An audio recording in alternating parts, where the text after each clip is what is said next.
What's going on, guys? It's your man Ed Hayes here, back for another video. Guys, I got a crazy news story out of Harvey, Illinois for you all today, which is actually originally where I'm from. I lived in Harvey, Illinois for a big portion of my life. I actually grew up right down the street from where this story actually took place. So, guys, there's this crazy story out in Harvey where this landlord apparently started boarding up the entire building while the tenants were still living there. It's a crazy story, guys, so let's not waste any time.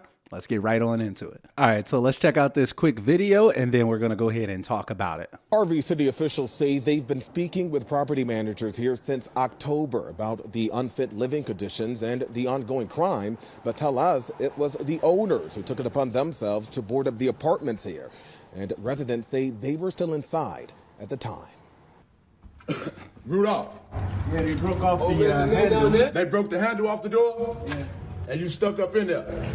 Yeah. And I opened the door, and here's this big piece of plywood right there. Rudolph Williams is now able to walk through his opened front door after he claims crews boarded it shut with plywood while he was still inside. What went through your mind at that very moment? Wondering how I was gonna get out.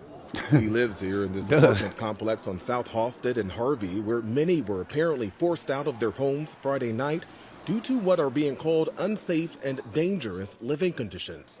Issues here, residents say, have been mounting for years.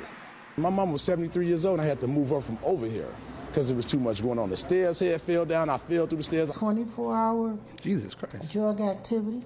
One man was shot 5 times and dropped dead at my back door. There's no one around here picking up trash. It's been miserable.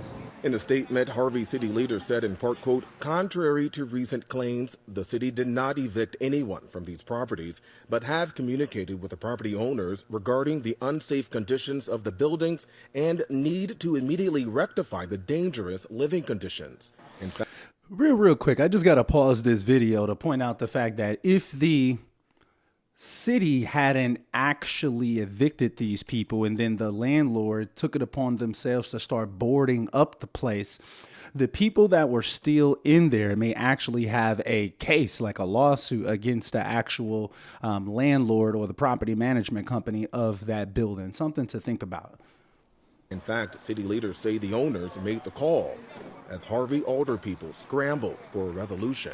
The capital improvement should never come at the expense of someone's livelihood. 66-year-old Mary Brooks, who was diagnosed with cancer less than a year ago, is now left to fight for a place to stay.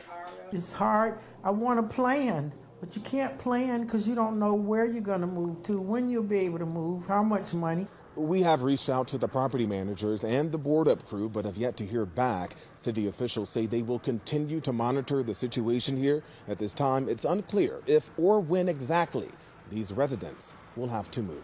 All right, so y'all saw the video, man. That's a crazy scenario to end up in where you literally wake up and there's a board on your front door. You can't even get outside of it. That had to have been terrifying for the people that were inside of the building. That's wild. This building is located in Harvey, and in that area in Harvey, it does tend to be pretty crime-ridden.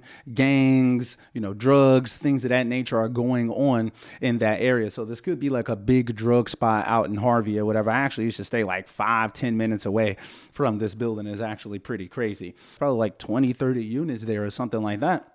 I'm actually interested in trying to call the landlord and try to see if I can take that property off their hands. But before we do that, I want to pop over here to Google so I can show you all what that building looks like. All right, so we got it here on Google Maps right here. So this is the building. This is on 144th and Halsted. Hey, salute to all of my Chicagoans out there checking out this video and whatnot. I actually grew up like right off of 147th and Sibley, like right by the metro station, if y'all know what I'm talking about. But this is the building right here. Look, it looked like they got some information right here.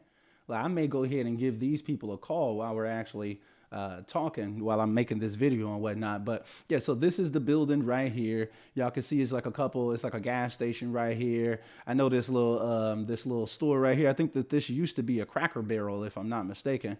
Then we got like a little tire shop and a church right here, and then like another auto sales store. But yeah, obviously there was a lot of drug activity or just general crime. The people living in this building said that the building is like really, really shoddy, really messed up. I'm very curious to hear like, how are these people actually coping with the situation? Was the situation rectified? The story just came out a few days ago. It was on ABC7 Chicago. So I actually want to give the owner or the property manager of this building a phone call and see if we can try to take this property off their hands, y'all. And it does look like it's a 30 bed, 30 bath. So I'm assuming that all of these are probably 1-1s. Oh, it says twin 15 unit California style apartment buildings. Yep, so they're all 1-1s. Let's see if I can just get a phone number so I can try to reach out to these people. All right, so I got a clearer picture. I've got a clearer picture of the phone number now. Let's go ahead and try to give these people a phone call. Oh, yeah, see, they've basically turned their phone off, it seems like. What the hell? I know I typed this in, right? Yeah, they've literally gotten rid of the phone number. I literally searched for this address as well, and it just came up as like some type of P.O. box, like family medicine specialist and whatnot. Well, either way though, guys, what I would recommend if you lived in this building or you were a part of the recent eviction, I would recommend that you all get yourselves together with an attorney, because basically you guys are getting evicted from your property, and it's not really on you all to have to pay for your relocation. In my opinion, at least, I would say consult with an attorney or whatever, but something seems off about this. If the city didn't force the eviction, the landlords basically just forced an eviction. Guys, I know, because I've been in real estate for quite some time, primarily in Illinois, the eviction process takes some time. So there's no way that the owner can just randomly try to evict everybody without actually getting a notice. So the landlord just going over there and boarding everything up, boarding all the windows up, boarding the doors up, while people are still actively living there. They're paying rent. They've already paid for this month, et cetera, et cetera.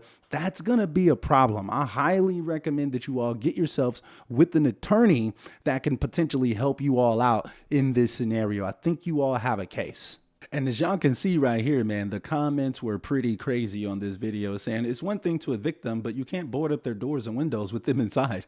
I don't think they're taking that part seriously. And then this person says, like, what did the landlord think would happen? Good to see the news came through to report this. The landlord should house them somewhere else until repairs are made. Boom. They all need to get together with the lawyer and file a class action lawsuit. What did I just say? Literally. I think that that's the best course of action in this scenario. It says, are they not able to be compensated since their house is condemned? I just seen the video of the woman saying she calling the news. Like, your voice made the difference. So I'm glad to be covering this video as well. Like I said, I'm from Harvey, so it's kind of crazy to actually see stuff like this going on in your hometown or whatever. You think that this stuff would happen in other places. But apparently, a lot of people over here have been complaining about this. It says, so glad this made it from TikTok to the news. Those people deserve better than this. So what is the city going to do? Just allow them to be thrown out? It doesn't need monitoring. They need to take action and place these families. It says, I watched a video of them boarding it up. I'm glad someone was covering this. It was sad hearing people talking from the other side. Yeah, that's got to be super, super crazy. Like, you're literally locked inside of this building when they've literally boarded the doors up. They've boarded the windows up. You're literally trapped inside of this property. That's a scary situation to be in, seriously. Anyway, though, y'all, I'm not going to hold y'all up. I got other real estate news to cover out here, but I'm curious, what do y'all think about this real estate news situation? Like, have you ever been in a situation like this? Have you ever dealt with slumlords that put you in precarious situations? If so, drop a comment down below and let me know. Are you from Chicago or from Harvey? Did you see this building? Are you familiar with it? If you got any insights or updates or anything else that's going on with this place, please drop a comment down below. I would really appreciate it. But anyway, though, guys, like I said, I'm not going to hold y'all up, man. I'm going to go ahead and get up out of here. I've got some other real estate news to cover. But until next time, guys, we are out.